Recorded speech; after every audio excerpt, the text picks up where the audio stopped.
velocidade, atitude. Pois é, há mais de 30 anos que um certo borrão azul vem rasgando as nossas telas, sabe? Virou um ícone global, marcou gerações. Mas a pergunta que fica é, como é que ele continua correndo com tanta força até hoje? Olha só para essa imagem. Ela meio que resume tudo, né? A essência pura do Sonic está toda aí. A energia, a cor vibrante, essa sensação de que ele nunca para.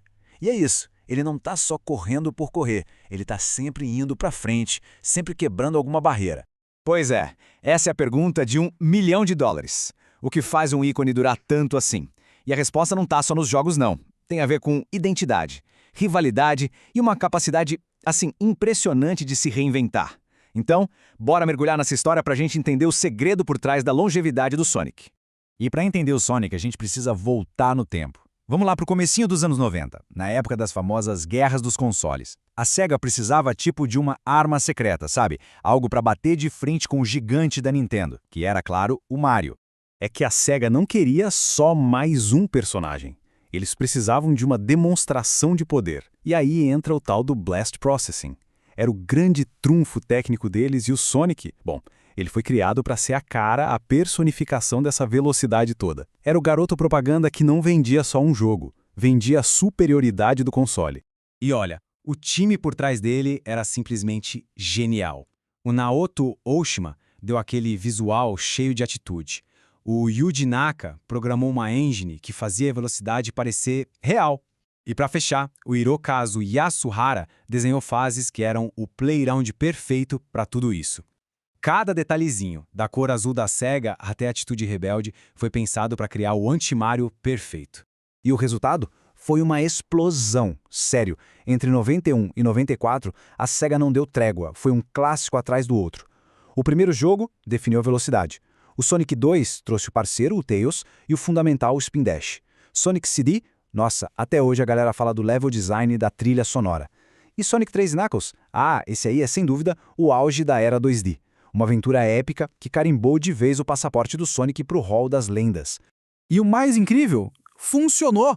E como funcionou? Aquela estratégia de colocar o jogo junto com o console foi um golaço! A SEGA chegou a abocanhar 65% do mercado americano. Pensa nisso! O Sonic não só competiu com o Mario, e em muitas casas ele ganhou a briga. Falei tudo. Beleza. O sucesso do Sonic era inegável, né?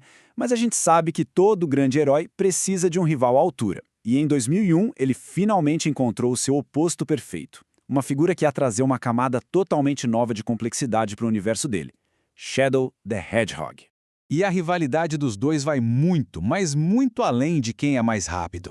É um choque de filosofias de verdade. O Sonic é a luz, sabe, o otimismo, a liberdade. Já o Shadow, ele é a sombra, o cara pragmático que vive assombrado pelo passado. No fundo, eles são como duas faces da mesma moeda. E essa dinâmica super complexa define a relação deles até hoje. Vamos ser sinceros, eles não são amigos. Na verdade, um provavelmente acha o outro um porre. Mas existe um respeito ali, um respeito profundo.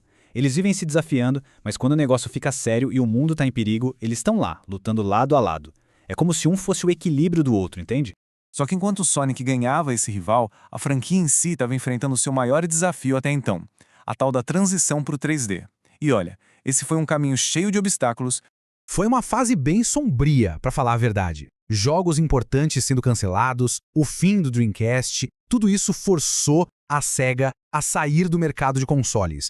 E de repente, o maior mascote da SEGA se vê obrigado a aparecer nas plataformas das antigas rivais, incluindo a da Nintendo. Foi uma mudança, assim, sísmica. E essa crise toda, ela chegou no fundo do poço em 2006, com aquele jogo chamado só Sonic the Hedgehog. Ele foi lançado totalmente inacabado, cheio de problemas, virou o símbolo de uma franquia que parecia ter perdido completamente o rumo. O futuro do ouriço naquela época era uma grande interrogação. Mas a jornada de volta foi impressionante. Aos pouquinhos, a franquia foi se reencontrando. Primeiro, a jogabilidade Boost no Unleashed deu uma cara nova para a velocidade no 3D. Depois, Generations, em 2011, foi uma celebração linda do passado e do presente. Aí, em 2017, veio Sonic Mania e mostrou para todo mundo que a magia dos 16 bits nunca morre. E para coroar, os filmes, que foram um sucesso absurdo e apresentaram o ouriço para uma geração inteiramente nova. E a evolução não parou por aí, não. Com Sonic Frontiers, a série meteu o pé na porta com o conceito de zonas abertas. Foi uma mudança super ousada que mostra que a franquia não tem medo de arriscar, de buscar coisas novas mesmo depois de mais de 30 anos de estrada. Então, quando a gente olha para essa jornada toda, de altos e baixos, o que a gente vê? Vemos um ícone que é muito, mas muito mais do que só um personagem rápido.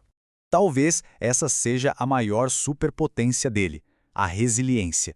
Pensa bem, o Sonic sobreviveu ao fim da empresa que o criou, sobreviveu a jogos problemáticos, a inúmeras mudanças da indústria.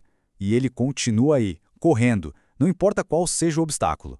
E sabe por que isso é tão importante? Porque a ideia central do Sonic, a essência dele, é atemporal. A emoção da velocidade, a atitude rebelde, o design que você reconhece de longe, é uma combinação que simplesmente funciona. Passa a década, entra a década e continua funcionando. E tudo isso nos leva a uma última pergunta, né? Depois de mais de 30 anos, de tudo que ele já passou, de tudo que conquistou, o que será que vem pela frente? Bom, a única certeza que a gente tem é que seja qual for a próxima barreira, o Sonic vai passar por ela correndo.